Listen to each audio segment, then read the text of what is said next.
থাকে? নিশ্চয়ই কিছু আছে। কেন দেয়নি মেদিনীপুরে? আপনি মেদিনীপুর থেকে বর্ধমান দুর্গাপুরে পালিয়ে এলেন কেন? আবার কালকে হেরে গিয়ে আপনি যে আর একটা জায়গায় পালিয়ে যাবেন না, তার কোনো গ্যারান্টি আছে?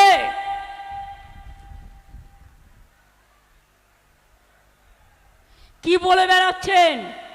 সব ইন্ডাস্ট্রি খুলে দেবেন বলে আপনার সরকার 10 বছর ধরে নরেন্দ্র মোদী ক্ষমতায় আছে, বলেছিল বছরে 2 কোটি করে ছেলে মেয়ের চাকরি দেবো, 10 বছরে 20 কোটি। একটাও চাকরি দিয়েছেন? একটাও?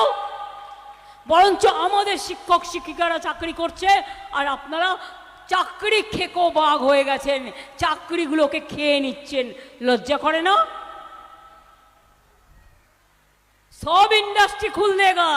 जिज्ञेस करुन दार्जिलिंग में, जलपाईगुड़ी में